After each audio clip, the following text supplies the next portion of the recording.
Hello students, biological classification class 11 के second chapter में हमने अभी तक 3 किंगडम कंप्लीट कर लिए हैं, मोनेरा, प्रोटिस्टा और किंगडम फंजाई। ठीक है, उसके बाद 2 किंगडम बचते हैं, किंगडम प्लांटी और एनिमेलिया, जिनके लिए सेपरेट चैप्टर्स हम पढ़ेंगे। तो उससे पहले हम इस चैप्टर में ही लाइकेन, माइकोराइजा और वायरसेस का स्टेटस देखेंगे कि ये किस तरह के ऑर्गेनिजम्स हैं। 5 किंगडम्स में से मोनेरा, प्रोटिस्टा, फंजाई, प्लांटी और एनिमेलिया, इनमें से किसी भी किंगडम में ये ऑर्गेनिजम्स नहीं आते। क्यों? क्योंकि ये ऑर्गेनिजम्स अलग तरह के हैं। लाइकेन और माइकोराइजा तो सिम्बायोटिक एसोसिएशन से बनने वाले ऑर्गेनिजम्स हैं, जबकि वायरस कनेक्टिंग लिंक है। ठीक है, दीज ऑर्गेनिज्म, हेडिंग आप डालेंगे और नोट्स इसी में से बनाने हैं आपको। These organisms are not included in any kingdom of R H Whittaker's 5 kingdom classification. ठीक है, एक और पॉइंट इसके नीचे लिख दीजिए, lichen and mycorrhiza are examples of symbiotic associations between 2 type of organisms, whereas viruses are not true living organisms. Full stop. First heading डालें आप, lichens. These are symbiotic association of algae and fungi. Algae और fungi जब symbiotic association में रहते हैं तो उस association को हम क्या बोलते हैं? लाइकेन्स। लाइकेन में 2 पार्टनर हो गए, एल्गी और फंजाई। एल्गी किंगडम प्लांटी में आती है और फंजाई किंगडम फंजाई में है। The algal partner is called phycobiont, जो ऑटोट्रॉपिक होता है, and fungal partner is called mycobiont, जो कि हेटेरोट्रॉपिक होता है। फाइकोबायोन्ट इसलिए क्योंकि एल्गी की स्टडी को हम फाइकोलॉजी बोलते हैं, और माइकोबायोन्ट इसलिए क्योंकि फंजाई की स्टडी को हम माइकोलॉजी बोलते हैं। Lichens occur in habitats like walls, window panes, barren rocks, cooled lava, soil, tree trunk and aquatic habitats.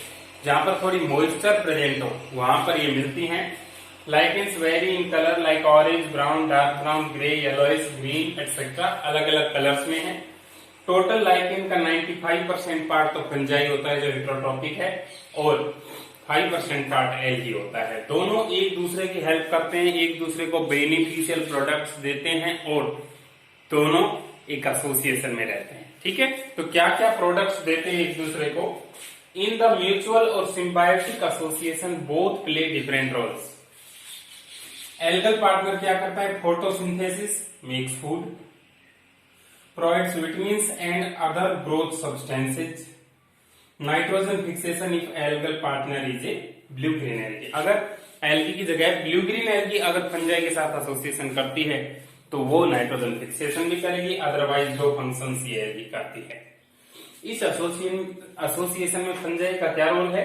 Outer covering for protection, ज्यादातर पार्ट भी इसी का बना हुआ है तो प्रोटेक्शन भी देती है। अटैचमेंट टू सबस्ट्रेटम, इनमें से किसी भी चीज से जब अटैच होगी तो फंजाई भी करेगी।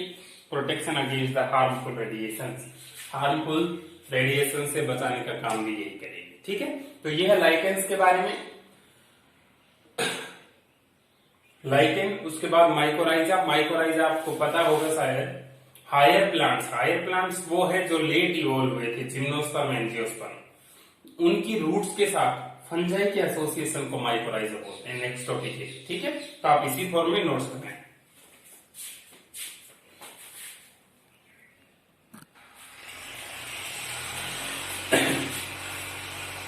नेक्स्ट है mycorrhiza, mycology, study about fungus. राइजा का मतलब रूट होता है। ठीक है, तो फंगस का हायर प्लांट्स की रूट्स के साथ एसोसिएशन होता है, उसी को माइकोराइजा बोलते हैं। The symbiotic association between fungi and roots of higher plants, mostly gymnosperm, is called mycorrhiza. Plant की रूट और फंजाई मिलकर एसोसिएशन बनाती है। फंजाई उसको मिनरल वाटर एब्जॉर्प्शन के लिए हेल्प करती है, और रूट में से फूड फंजाई ऑब्टेन करती है, क्योंकि फंजाई खुद हेटेरोट्रॉपिक ऑर्गेनिज्म है। The fungal hyphae form woolly covering on roots in soil having abundant organic matter. ऐसी सोइल जिसमें ऑर्गेनिक मैटर बहुत ज्यादा है उस पर फंगस ग्रो करती है जो सैप्रोफाइटिक होती हैं और रूट्स के चारों ओर फंगल आईवी का एक नेटवर्क बना देती है जिससे वो वूली हो जाता है और सरफेस एरिया इंक्रीज हो जाता है, कॉटन लाइक अपीयरेंस होती है। Mycorrhiza are of two types and ectomycorrhiza occur on root surface and intercellular space. या तो रूट की सरफेस पर ही लिमिटेड रहेगी या फिर सेल्स के बीच में जो सरफेस होगी उसमें ग्रो कर सकती है ectomycorrhiza. Endomycorrhiza penetrate deep into cell layers of the roots. Endomycorrhiza बिल्कुल रूट की सेल्स के अंदर तक ग्रो करती है। ठीक है, तो ज्यादा अच्छा एसोसिएशन एंडोमाइकोराइजा का है जो बाहर से कनेक्शन प्रोवाइड करता है। Importance of mycorrhizal association, mycorrhiza का एसोसिएशन है, इसका क्या इंपोर्टेंस है? Absorption of minerals from soil by fungus and provide it to plants. Fungi soil में से मिनरल का एब्जॉर्प्शन करके प्लांट को प्रोवाइड करेगी जिससे उसकी प्रोडक्टिविटी इंक्रीज होगी। Increased absorption of water from soil due to increased surface area of plant roots by fungal hyphae. Root के चारों ओर बहुत सारे फंगल हाइफे की वजह से प्लांट रूट का सरफेस एरिया इंक्रीज हो जाएगा जिससे वाटर एब्जॉर्प्शन की पावर है रूट की वो भी इंक्रीज हो जाएगी। Fungus also produce some growth hormones which promote plant growth. Growth hormone जैसे जिब्रेलिन हार्मोन भी प्रोड्यूस करती है ये फंजाई जिससे कि प्लांट की ग्रोथ नॉर्मल से ज्यादा हो। Such plants become able to grow in mineral deficient soil unfavourable pH and temperature. ऐसी सॉइल जिसमें मिनरल्स कम है उसमें भी ये प्लांट इजीली ग्रो कर लेते हैं क्योंकि इनकी रूट्स पर फंगल हाइफे कवर होते हैं जो कि बहुत ज्यादा एफिशिएंसी से सरफेस एरिया इंक्रीज करके मिनरल्स का एब्जॉर्प्शन बढ़ा देते हैं। तो कम होगा ना तो भी इसमें आराम से सर्वाइव कर लेगी। पीएच नॉर्मल से अलग होगा तो भी इस पर वो सर्वाइव कर लेगा। Fungi also help in seed germination in orchids. These seeds do not have stored food. ऐसे सीड बहुत छोटे होते हैं, ये माइक्रोस्कोपिक सीड होते हैं, इनमें स्टोर्ड फूड तो होता नहीं। जब ये सोइल में ग्रो करते हैं ऑर्किड सीड्स या फिर किसी प्लांट के ऊपर भी ग्रो करते हैं ऑर्किड सीड्स तो वहां पर फंजाई इनके साथ एसोसिएशन बनाकर और जल्दी से इनका जर्मिनेशन भी करवा सकती है। Fungi releases antimicrobial substances to protect plant from disease.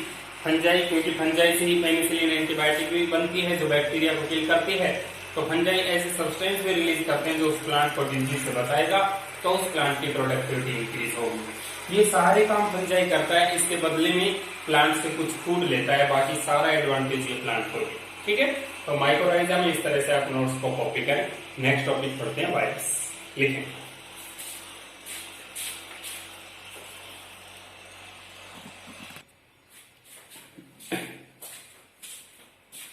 Third है वायरस। बहुत सुना होगा आपने वायरस के बारे में और पहले आपने ये पढ़ा है कि वायरसेस आर कनेक्टिंग लिंक्स और border line organisms. Connecting links और border line organisms are those which show characteristics of two different groups. ठीक है, वायरसेस कैरेक्टरिस्टिक्स शो करते हैं लिविंग और नॉन लिविंग की। When viruses are present outside a living host cell, they behave like inert crystalline particle, मतलब एक object की तरह पड़े रहते हैं। And when they enter into living host cell, they behave like living organism. Living organism के जो characteristics हैं, लाइफ प्रोसेसेस हैं, डीएनए रेप्लिकेशन है, ग्रोथ करना, कॉपी करना, रिप्रोड्यूस करना, ये सारे प्रोसेसेस वो शो करने लग जाते हैं जब वो एक लिविंग होस्ट सेल के अंदर चले जाते हैं। ठीक है, मतलब ये है कि जब बाहर रहेंगे तो उनका खुद का कोई बायोसिंथेटिक सिस्टम नहीं है जिससे वो अपनी कॉपी बना सके, और जब वो किसी होस्ट सेल के अंदर चले जाएंगे, होस्ट सेल एक बैक्टीरियल, प्लांट या एनिमल कोई भी सेल हो सकती है जो लिविंग होनी चाहिए, उस सेल के अंदर चले जाएंगे तो उस सेल की जो प्रोटीन सिंथेसिस की, रेप्लिकेशन की जो मशीनरी है पूरी, उसको टेक ओवर कर लेते हैं और फिर अपनी कॉपी उससे बनवाते हैं। तो एक होस्ट सेल है, उसके अंदर एक वायरस एंटर करेगा, उसकी बायोसिंथेटिक मशीनरी को कंट्रोल कर लेगा और उससे हजारों वायरस की कॉपी बनाकर उस सेल को रप्चर करके और बाहर आ जाएगा वायरस। ठीक है, तो इस तरह की एक ऑर्गेनिज्म है। Viruses are defined as non-cellular crystalline structures without a biosynthetic machinery. Non cellular मतलब इनका कोई सेलुलर ऑर्गेनाइजेशन नहीं होता, ये एक क्रिस्टल की तरह स्ट्रक्चर है जो अपनी खुद की कोई बायोसिंथेटिक मशीनरी नहीं रखते हैं। ठीक है, कॉपी नहीं कर सकते खुद जब तक कि किसी लिविंग होस्ट सेल में एंटर नहीं हो जाए। These are obligate parasites. Obligate parasites वो होते हैं ऐसे पैरासाइट ऑर्गेनिजम्स जो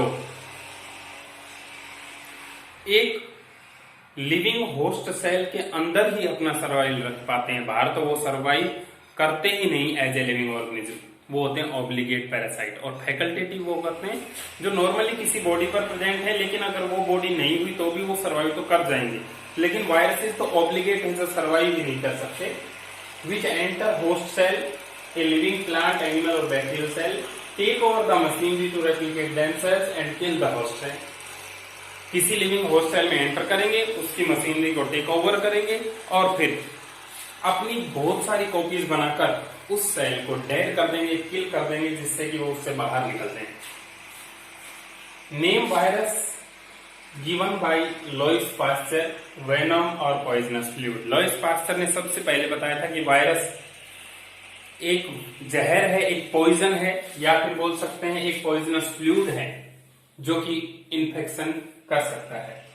viruses were discovered by DJ. Ivanovsky. सबसे पहले वायरस की डिस्कवरी डी.जे. इवानोव्स्की ने की थी, और किस प्लांट में की थी? टबैको प्लांट में। उस प्लांट में वो वायरस कौन से डिजीज कोज करता है? Tobacco mosaic disease. ठीक है, कौन सा डिजीज? Tobacco mosaic disease. इसके बाद उस वायरस का नाम TMV हो गया, यानी कि टबैको मोज़ेक वायरस। ठीक है, तो सबसे पहले वायरस की डिस्कवरी डी.जे. इवानोव्स्की ने, और वायरस नेम लुईस पास्चर ने दिया था। ठीक है, देखिए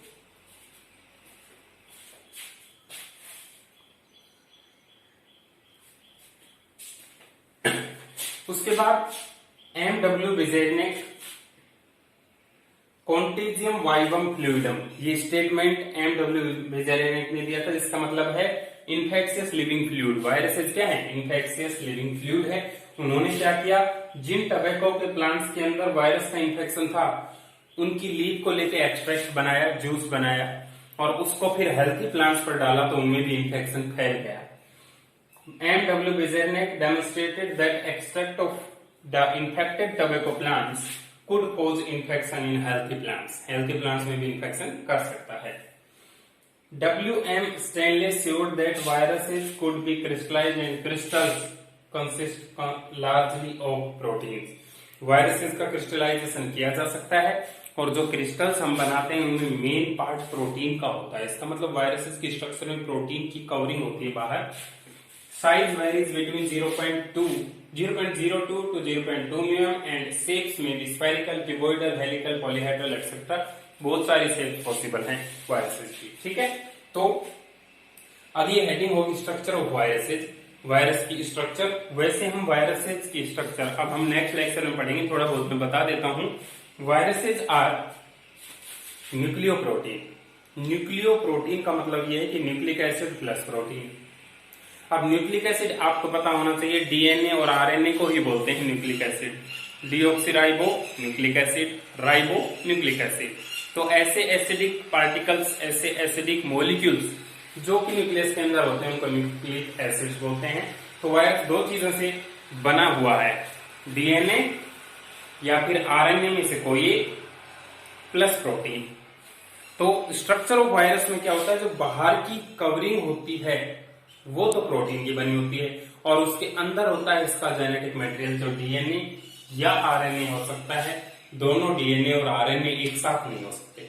ठीक है, स्ट्रक्चर ऑफ वायरस में हम लेबल कर सकते हैं बाहर की प्रोटीन कवरिंग को कैप्सिड, और अंदर जो है वो जेनेटिक मटेरियल।